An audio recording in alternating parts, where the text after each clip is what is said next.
Hello friends, welcome to fishing the பெனிட். Guys, last time deep sea போனப்போ என்னென்ன நடந்துச்சு அப்படிங்கிற விஷயத்தை ஷார்ட்ஸில் ரொம்பவே கம்மியாக காமிச்சிருக்கேன். பாருங்கள், நாங்கள் போனப்போ எந்த மாதிரி சமையல் பண்ணி சாப்பிட்டோம். ஸோ அது எல்லாமே நிறையா இருந்தது. பட் நிறைய வீடியோ என்னால் எடுக்க முடியல. மார்னிங் டைமில் பார்த்தீங்கன்னா பாப்பர் யூஸ் பண்ணி பார்த்தேன். ஆனால் பாப்பருக்கு எதுவுமே அடிக்கலை. ஜிக்கு கூட ட்ரை பண்ணி பார்த்தேன். ஜிக்குக்குமே எதுவுமே மாட்டலை. இதெல்லாம் பார்த்தீங்கன்னா அவங்க பிடிச்ச மீன். ஆனால் அதை பார்த்ததுக்கப்புறம் தான் வெறி ஆயிடுச்சு. ஸோ எப்படியாச்சும் நம்ம மீனை பிடிச்சி ஆகும்னு சொல்லிட்டு எவ்வளோ ட்ரை பண்ணேன், எதுவுமே கிடைக்கல. ஆனால் கைஸ், இந்த வீடியோ எடுக்கிறப்ப எனக்கு ரொம்ப ஷாக்காக இருந்துச்சு. ஏன்னா நான் பக்கத்தில் நின்று மண்டுக்கு வைக்கிறப்ப தட்டி போயிடுச்சு. ஸோ ஒரு ஸ்மால் செட்டப்பில் நீங்கள் டியூனாக பிடிக்க முடியுமான்னு பார்த்தீங்கன்னா முடியும். ஆனால் ரொம்பவே டைம் எடுக்கும். பாருங்கள், ரொம்பவே கஷ்டப்பட்டு தான் இந்த ஃபிஷ்ஷை லேண்ட் பண்ணியிருப்போம். ரொம்ப டைம் எடுத்துச்சு.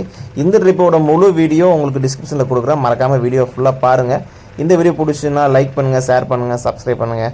Thank you friends. Bye bye.